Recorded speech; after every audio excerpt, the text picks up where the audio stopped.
नमस्कार, आप देख रहे हैं +1 टेलीविजन का कार्यक्रम dear doctor, sponsored by national medical college and teaching hospital. आज के इस कार्यक्रम में मैं ऐश्वर्या आप सभी दर्शकों का हार्दिक स्वागत करती हूँ। आज का हमारा विषय है बच्चों का स्वास्थ्य। ये वो अनमोल रतन है जिनके बिना हर घर अधूरा है। इस विषय पर चर्चा करने के लिए हमारे साथ मौजूद है नेशनल मेडिकल कॉलेज के प्रतिष्ठित पीडियाट्रिशियन यानी कि बाल रोग विशेषज्ञ डॉक्टर मनोज कुमार गुप्ता।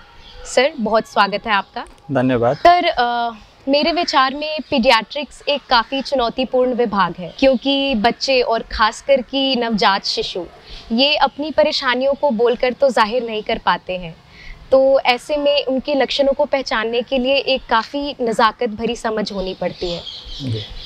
तो सर, माँ बाप कैसे पहचान सकते हैं कि उनके नवजात शिशु का स्वास्थ्य सही है? क्या इसके कोई सामान्य लक्षण हैं? पहले तो मैं आपको धन्यवाद देना चाहता हूँ कि इस प्रोग्राम में आपने हमको निमंत्रण किया है। आपने पहले ही कहा कि अनमोल रतन क्या होता है कि जैसे बच्चे से पेरेंट्स का इमोशन हमेशा अटैच रहता है, इसीलिए पीडियाट्रिक एज ग्रुप के पेशेंट को पेरेंट्स बहुत केयर करते हैं और ध्यान देते हैं।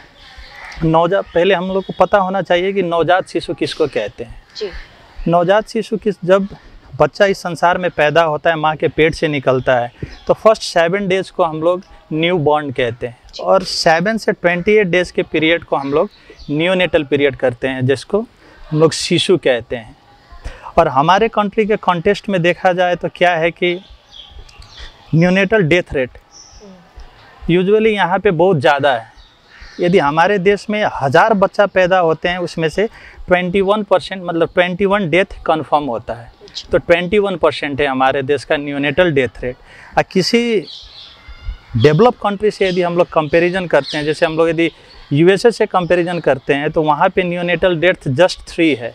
वहाँ पे यदि 1000 बच्चा पैदा होता है तो उसमें सिर्फ 3 का डेथ कन्फर्म रहता है। अच्छा। पर जो हमारे कंट्री में उन लोग से 7 टाइम्स ज़्यादा है। यूजुअली जो बच्चा पैदा होता है वो बोल नहीं पाता है। तो जनरली ये 7 से 28 डेज़ का पीरियड यूजुअली वनरेबल पीरियड होता है। इसमें बच्चा का 3 ही काम रहता है: दूध पीना, यूरिन स्टूल पास करना और सोना। ये 3 काम रहता है। उसके अलावा बच्चा का कोई काम ही नहीं रह जाता है। बच्चा खेलना कब शुरू करता है? आफ्टर 3 मंथ, जब वो मदर को आइडेंटिफाई करने लगता है तब बच्चा खेलना शुरू करता है। तो ड्यूरिंग ये न्यूनेटल पीरियड हम लोग को सिर्फ पेरेंट्स को क्या देखना ज़रूरी रहता है कि मेरा बच्चा अच्छा से दूध पी रहा है कि नहीं। तो माँ को क्या करना पड़ता है कि ड्यूरिंग ब्रेस्ट फीडिंग उसको कंफर्म करना है कि एक ब्रेस्ट में बच्चा 10 से 15 मिनट तक पी रहा है कि नहीं। यदि एक ब्रेस्ट में 10 से 15 मिनट पी रहा है, मतलब उस माँ का उस ब्रेस्ट से adequate amount of milk secrete हो रहा है। हर एक दोनों ब्रेस्ट में बच्चा को कम से कम 15 से 20 मिनट पीना जरूरी है। यदि बच्चा पी लेने के बाद यदि आराम से सो जाता है, ये भी कंफर्म करता है कि एडिक्वेट अमाउंट ऑफ मिल्क मतलब सेक्रेट हो रहा है। यदि बच्चा दोनों ब्रेस्ट में 5-5 मिनट मिल्क पी रहा है, बच्चा नहीं सो रहा है, इसके क्या आइडेंटिफाई करता है कि एडिक्वेट अमाउंट ऑफ मिल्क भी नहीं सेक्रेट हो रहा है और बच्चा का पेट नहीं भर रहा है। यदि पीने के बाद बच्चा कंटिन्यू रो रहा है, इसका मतलब adequate amount of milk secrete नहीं हो रहा है। दूसरा चीज़ क्या देखना पड़ता है कि 24 आवर पीरियड में बच्चा 6 से 8 बार यूरिन पास कर रहा है कि नहीं। अच्छा। यदि 6 से 8 बार यूरिन पास कर रहा है, इसका मतलब होता है कि एडिक्वेट अमाउंट ऑफ दूध उसको मिल रहा है और उसका हाइड्रेशन मेंटेन है। जी। ये 2 चीज़ को हम लोग को ध्यान देना रहता है। दूसरा चीज़ क्या होता है कि माँ हमेशा ये कंप्लेन लेके ओपीडी में आती है कि मेरा बच्चा रोज़ टॉयलेट नहीं करता है। तो कोई बच्चा होता है कि दिन में 1 से 2 बार टॉयलेट करता है और कोई बच्चा होता है कि 3 और 4 दिन बाद भी टॉयलेट कर रहा है। यदि बच्चा 3 और 4 दिन बाद टॉयलेट करता है, पेट नहीं फूल रहा है, बच्चा आराम से पी रहा है सो रहा है, तो वो कोई कंसर्न का विषय नहीं रहता है। अच्छा। तो बस हम लोग को 3 चीज़ का ध्यान देना है: बच्चा अच्छा से पी के सो रहा है कि नहीं, यूरिन और स्टूल अच्छा से पास कर रहा है कि नहीं, बस ये चीज़ का ध्यान देना है। जी। तो सर, एक बच्चे के जन्म लेने के पहले 6 महीने तक ऐसी कौन सी चीज़ें हैं जिनका विशेष ध्यान रखना चाहिए? फर्स्ट 6 मंथ तक तो WHO भी कहता है कि एक्सक्लूसिव ब्रेस्ट फीडिंग होना चाहिए।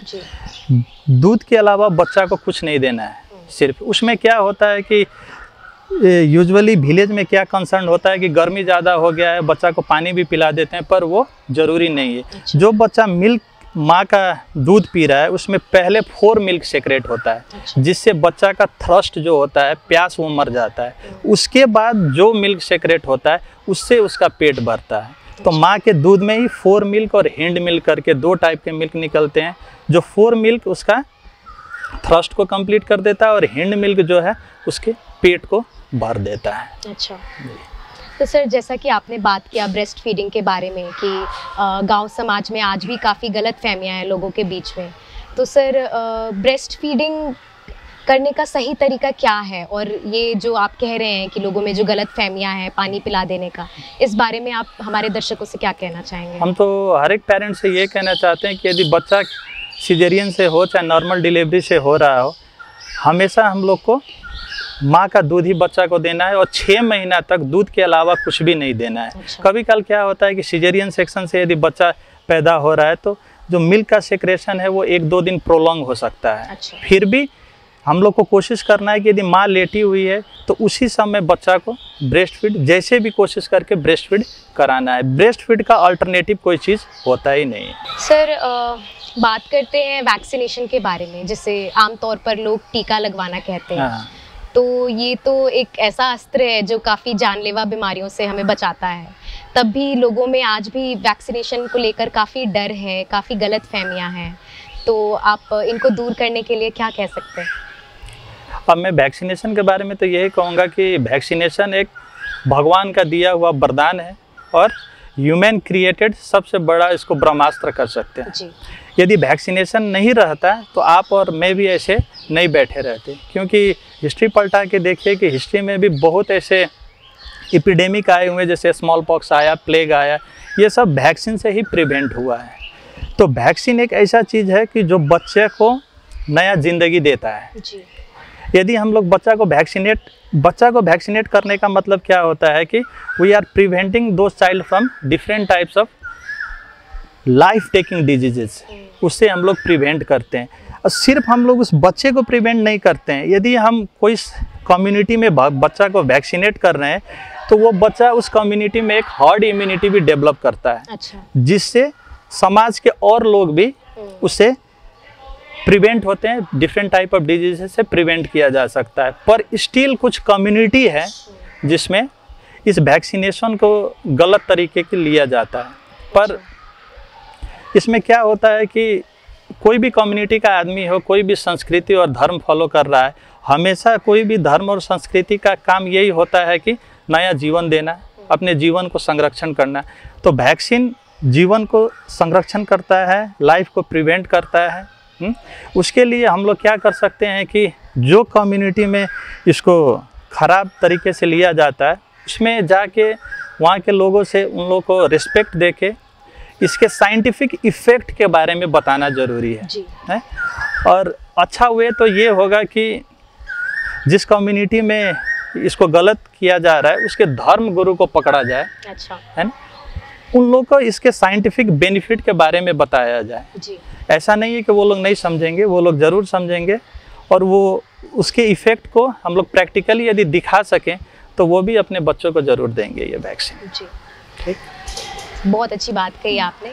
सर आजकल हम देख रहे हैं हॉस्पिटल में काफ़ी गर्मी के मौसम में काफ़ी बच्चों का बीमार पड़ना काफ़ी बढ़ गया है सर, तो सर इसके पीछे क्या कारण है? अब यूजुअली गर्मी का बात कीजिएगा तो जहाँ हम लोग अभी ये कार्यक्रम कर रहे हैं ये नेपाल का सबसे ज़्यादा गर्मी होने वाला जगह है ना। बारा हुआ, परसा हुआ, आपका रौतहट हुआ, सरलाही, महोत्तरी, ये रीजन में गर्मी अधिकतम 42 डिग्री तक चला जाता है। And during this season most commonly आने वाला डिजीज़ यहाँ पे डायरिया होता है, दस्त होता है, वॉमिटिंग लेके आता है बच्चा सब, लिथार्जिक हो जाके बच्चा सब, हीट स्ट्रोक करके बच्चा सब आता है। और इसका सबसे मेन कारण है डिहाइड्रेशन। तो यूजुअली इसमें क्या होता है कि पेरेंट्स को यूजुअली समझना पड़ा कि जो ये डायरिया हो रहा है या आपका वॉमिटिंग हो रहा है, इसमें यूजुअली बॉडी से फ्लूइड लॉस हो रहा है। तो फ्लूइड लॉस ना होने देने के लिए कंपैरेटिवली विंटर सीजन बच्चा को एडिक्वेट अमाउंट ऑफ फ्लूइड देना पड़ा। जो बच्चे घर में हैं उसके तो पेरेंट्स समझ के एडिक्वेट अमाउंट ऑफ फ्लूइड दे सकते हैं, जो पहले दे रहे हैं उसके अलावा कुछ एडिशनल अमाउंट ऑफ फ्लूइड देना पड़ा। और दूसरा ये है कि जो बच्चे स्कूल जाते हैं उसमें जो हमारे टीचर्स हैं उन लोग को भी ये डिहाइड्रेशन के साइन के बारे में हम लोग को एजुकेट करना जरूरी है। अच्छा। यदि उन लोग को पता होगा कि हाँ ये बच्चा डिहाइड्रेशन में जा रहा है, ये साइन डिहाइड्रेशन के कारण आ रहा है, तो वो लोग भी डिहाइड्रेशन को प्रिवेंट करने के लिए नया नया कार्यक्रम अपने स्कूल में कर सकते हैं। जैसे हुआ कि एक हाइड्रेशन जोन बना दिए गर्मी के पीरियड में, वहाँ पे एक नियम लगा दिया गया कि हर एक आधा घंटा में जाके एक बच्चा वहाँ पे पानी पिएगा। कभी पानी न पिए तो वहाँ पे लेमन वाटर प्रोवाइड कर दिए। उससे होगा कि हाँ एक क्यूरियोसिटी बढ़ेगा कि हाँ गर्मी है, हमको पानी पीना है, ये नियम लगा हुआ है। तो बहुत स्कूल में होता है कि गर्मी के सीज़न में एक हाइड्रेशन जोन बनाया जाता है। यदि हम लोग डिहाइड्रेशन को प्रिवेंट कर सकते हैं तो ये गर्मी में होने वाला अधिकतर ये दस्त हुआ, वॉमिटिंग हुआ, ये हीट स्ट्रोक को हम लोग काफ़ी हद तक प्रिवेंट कर सकते हैं। सर, तो जैसा कि आपने कहा कि साइंस ऑफ डिहाइड्रेशन, तो सर कैसे पहचाना जा सकता है कि हाँ सामने वाला डिहाइड्रेटेड है? अभी साइन ऑफ डिहाइड्रेशन को यदि क्लासिफाई करिएगा तो ये sign some dehydration, severe dehydration होता है, पर ये थ्योरेटिकल बात हो जाएगा। तो साइन ऑफ डिहाइड्रेशन पहचानने के लिए यदि बच्चा दिन में जो 5 से 6 बार सुसु कर रहा था या यूरिन पास कर रहा था वो कम होके 1 से 2 बार हो गया है, तो वो एक साइन होता है साइन ऑफ डिहाइड्रेशन।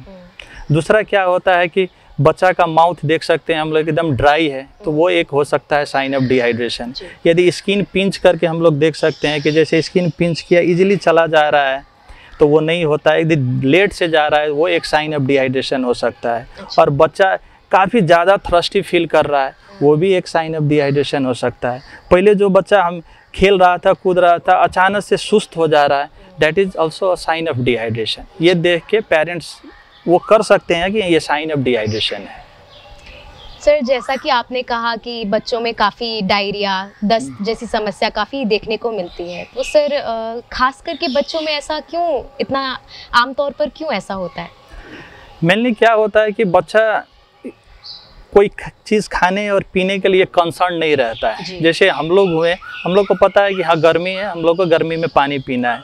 यदि बच्चा को दिन में 11 बजे भी आप धूप में छोड़ दीजिए, वो खेलने में मस्त रहेगा। उसको नहीं पता है कि हमको 11 बजे से 3 बजे तक इस धूप में नहीं जाना है। अब ये कारण भी हो सकता है। दूसरा कि हम लोग को पता है कि हम लोग को गर्मी के सीज़न में पानी पीना है, बट उन लोग को प्यास लगे भी यदि कोई उन लोग को ले जाके ज़बरदस्ती नहीं पिला रहा है तो वो लोग पानी नहीं पीने वाले हैं जी। तो ये हमको लगता है कि मोस्ट कॉमन कारण यही हो सकता है साइन ऑफ डिहाइड्रेशन का। अच्छा। तो सर अब डिहाइड्रेशन की बात की हमने, डायरिया की बात की, तो सर ऐसा होने पर एक माता पिता को पहला कदम क्या उठाना चाहिए? यदि बच्चा डिहाइड्रेशन में जाने का तो मेन कारण होता है कि ज़्यादा डायरिया हो गया, वॉमिटिंग हो गया, किसी भी कारण से आपके शरीर से यदि फ्लूइड लॉस हो जा रहा है, that eventually lead the patient to the diarrhoea. यदि डायरिया हो रहा है, यदि बच्चा मुंह से पानी पी सकता है तो ओरल रिहाइड्रेशन थेरेपी यूजुअली बाज़ार में ORS और जीवन जल करके प्रेजेंट है, तो उसको हम लोग 1 लीटर पानी में बना के अब फ्रिक्वेंटली बच्चा को पिला सकते हैं। सबसे पहला ध्यान यही देना है। उसके बाद यदि बच्चा सॉलिड फूड नहीं ले रहा है तो दाल का पानी हुआ, भात का जो माड़ निकलता है वो हुआ, यानी लिक्विड जूस हम लोग उसको सबसे फ्रिक्वेंटली 2 आवरली 1 आवरली यदि फीडिंग कर रहा है तो उसको दे सकते हैं। यदि आराम से वो पी रहा है तो हम लोग मैक्सिमम हद तक सम डिहाइड्रेशन को प्रिवेंट कर सकते हैं। यदि बच्चा सीवियर डिहाइड्रेशन में है, मुंह से नहीं पी सक रहा है, यदि बच्चा लिथार्जिक हो गया है, तो वैसा बच्चे को तो हम लोग को जल्दी से जल्दी हॉस्पिटल ले जाके एडमिट करके तब वहाँ से हम लोग को फ्लूइड देना पड़ेगा। अच्छा। तो सर एक और काफ़ी आम समस्या है बच्चों में, कीड़े हो जाना, जिसे आमतौर पर लोग कीड़े हो जाना कहते हैं, हम मेडिकल टर्म्स में कहते हैं वॉर्मिंग इन्फेस्टेशन जी। तो सर ये किस हद तक गंभीर हो सकता है? देखिए, वर्म इन्फेस्टेशन हमारे देश में one of the major cause for iron deficiency anaemia है। अच्छा। ठीक, iron deficiency anaemia one of the most common type of anaemia है और इसका कॉज है वर्म इन्फेस्टेशन। यूजुअली क्या होता है कि बच्चा सब बेयर फुट मिट्टी में खेल रहा होता है, तो वहीं से हमारा वर्म जो होता है स्किन को प्रिक करके हमारे बॉडी में इंटर करता है, एक वो हो जाता है। उसके बाद जाके लाइफ साइकिल होता है उन लोग का, वो मेंटेन करके वो चलता रहता है। यदि नेपाल सरकार ने क्या किया है कि हर एक 2 साल बाद बच्चे को हर एक 6 महीने के बाद उसको डीवॉर्मिंग करने का प्लान किया है। अच्छा। और ये हमारे हेल्थ मिनिस्ट्री से और पीएससी लेवल में भी हमेशा प्रोग्राम चलता है कि हर एक 6 महीना में बच्चा को हम लोग नेपाली में जुका का दवाई कहते हैं, उसको खिलाया जाता है। यदि आप नहीं खिला रहे हैं तो there is a high probability of iron deficiency anaemia. तो यदि एनीमिया हो जाएगा तो यदि सीवियर कंडीशन में यदि पेशेंट प्रेजेंट हो रहा है तो उसको ब्लड चढ़ाने का स्थिति है वो काफ़ी गंभीर हो सकता है। अच्छा जी सर, जैसा कि आपने कहा कि बेयर फुट चलने पर, पैदल अगर बच्चे मिट्टी में खेल रहे हैं तो ये इन सब के बारे में हमारी आम जनता को खास करके मालूम नहीं है जी। तो सर और भी ऐसी क्या गलतियां हैं जो माँ बाप अक्सर करते हैं जिनके वजह से बच्चों की गंभीर अवस्था हो सकती है? अब बच्चे हैं, मिट्टी में तो खेलेंगे, उसको रोका नहीं जा सकता। यदि उसको रोकते हैं तो हम लोग उसके बचपन को कैद कर रहे हैं। उसको तो अलाउ करना ही है खेलने के लिए, बस थोड़ा सा सैनिटेशन मेंटेन करना है। यदि बच्चा जा रहा है मिट्टी में खेलने के लिए, उसको चप्पल पहना दिए, जूता पहना दिए और खेल रहा है तो दे कैन लेफ्ट प्ले दे कि उसको भी अपना बचपन तो जीना है। पर यही है कि खेल के बच्चा आ रहा है तो सोने से पहले उसका हाथ साबुन से अच्छा से धो दिए, पैर अच्छा से धो दिए। ये करने पर हद तक हम लोग प्रिवेंट कर सकते हैं बहुत सब चीज़ें। सर गांव में अक्सर लोग क्या करते हैं कि काफ़ी बच्चों को तेल मालिश, ठंडी हो गर्मी हो, गर्म कपड़े पहना के रखना कि बच्चे को ठंड लग जाएगा चाहे जिस तरह का भी मौसम हो। नहीं, आपने बहुत अच्छा बात कहा कि हमारे ओपीडी में भी जो माँ बच्चा को लेके आती है उन लोग का यही कंसर्न रहता है कि डॉक्टर साहब बच्चे को हम फैन में रख सकते हैं कि नहीं, इस बच्चे को हम एसी में सुला सकते हैं कि नहीं, इस बच्चे को हम तोरी का तेल लगा सकते हैं कि नहीं और गाजर लगा सकते हैं कि नहीं। ये 4 चीज़ें फ्रिक्वेंटली पूछे जाने वाला क्वेश्चन है। तो हम लोग माँ को यूजुअली क्या एडवाइस करते हैं कि तोरी का तेल कोई ख़राब तेल नहीं है, पर ये क्या होता है कुछ ज़्यादा ही इसका विस्कोसिटी कुछ ज़्यादा होता है तो देह पे मालिश करने पे एक अच्छा खासा लेयर बना लेता है। यूजुअली गर्मी सीजन में क्या होता है कि वैसे ही यहाँ का टेम्परेचर 42 से ऊपर जाता है, ऊपर से आप ये तोरी का तेल लगा दिए तो एक ऐसा थिक लेयर बना देता है। उसके बाद ऊपर से 2-3 कपड़ा पहना के माँ बच्चे को रख देती है। इसमें बच्चा तो बोल नहीं पाता है और वो तेल के कारण different type of skin rashes निकलने का चांस बहुत ज़्यादा रहता है। और दूसरा हम लोग के तराई रीजन में ये भी सोच है कि बच्चा को नहलाना नहीं चाहिए। वो लोग क्यों नहीं नहलाना चाहिए कि उन लोग का रहता है कि बच्चा को नहला देंगे तो निमोनिया हो जाएगा, फैन में रख देंगे तो निमोनिया हो जाएगा। तो हम लोग ये भी समझा के भेजते हैं कि गर्मी का समय है, एटलीस्ट आप यदि कैपेबल हैं तो रोज़ बच्चे को नहलाइए, यदि कैपेबल नहीं है तो एटलीस्ट हफ्ता में 2 दिन उसको completely soap and water use करके नहलाना है। जिस दिन आप नहीं नहला रही हैं उस दिन आप एक बकेट में पानी रखिए, उसमें एक ढक्कन डिटॉल रखिए और कॉटन कपड़ा से उस बच्चे को पूरा पोंछिए एंड ऊपर से नीचे साफ़ करना है। और एक लाइट ऑयल होता है, यूजुअली कोकोनट ऑयल यूज करिए। वो बच्चे की स्किन के लिए बेस्ट रहता है, किया जा सकता है। यूजुअली गर्मी के समय में बच्चा को कम से कम कपड़ा पहना के रखना है। यदि इफ़ पॉसिबल एक सिंपल एक कॉटन के कपड़ा पहना के उसको घर में आराम से फैन के नीचे रखा जा सकता है, एसी में भी उसको रखा जा सकता है। बस यही केयर करना है कि एसी डायरेक्ट उस बच्चे पर ना पड़े, उसके नीचे टेम्परेचर 26 to 27 डिग्री मेंटेन करके आराम से रखा जा सकता है। अच्छा सर, आजकल की जीवन शैली में काफ़ी स्क्रीन टाइम, फ़ोन चलाना, वीडियो गेम्स, कंप्यूटर, लैपटॉप, न जाने क्या क्या सब बच्चे देख रहे हैं, खेल रहे हैं, तो ये उनके स्वास्थ्य के लिए कितना नुकसानदेह हो सकता है सर? आपने सुना होगा ऑटिज्म कह के जी।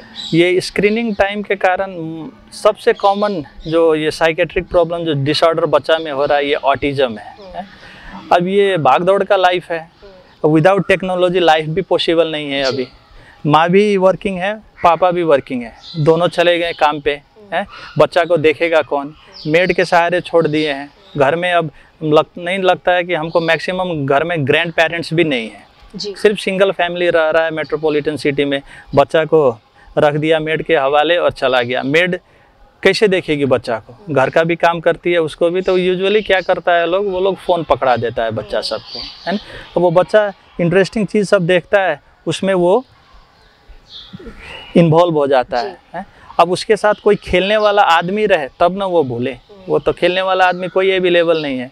तो इंटरनेशनली स्क्रीन टाइम यूजुअली बच्चा को 2 घंटा के लिए अलाउ किया गया है, वो भी मोबाइल फ़ोन में नहीं, वो भी टीवी में। अच्छा। मोबाइल तो दे ही नहीं सकते हैं, टीवी में एटलीस्ट पेरेंट्स के गाइडेंस में बैठ के 2 घंटे के लिए हम लोग बच्चा को अलाउ कर सकते हैं कि हाँ, जितना से जितना स्क्रीन टाइम कम होगा उतना से उतना बच्चा का जो ये ब्रेन का डेवलपमेंट होता है वो अच्छा होता है। अच्छा जी जी। सर, आप हमारे दर्शकों को अपने बच्चों का इम्यून सिस्टम मजबूत बनाने के लिए आप क्या सुझाव देना चाहेंगे?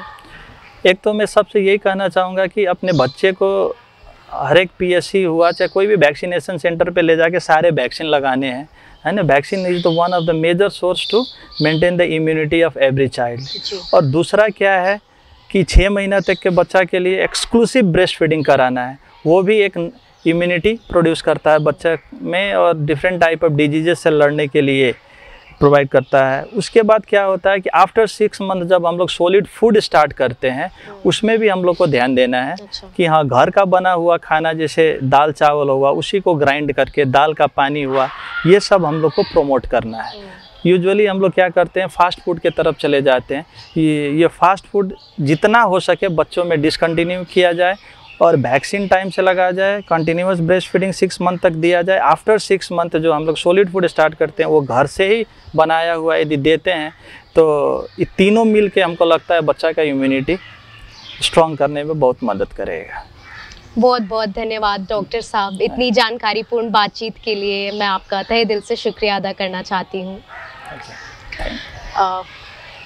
उम्मीद करती हूँ कि आज के हमारे इस एपिसोड से +1 टेलीविज़न को देख रहे आप सभी दर्शकों को बच्चों के स्वास्थ्य से संबंधित काफ़ी गलतफहमियां दूर हुई होंगी और साथ ही बहुत कुछ सीखने को भी मिला होगा।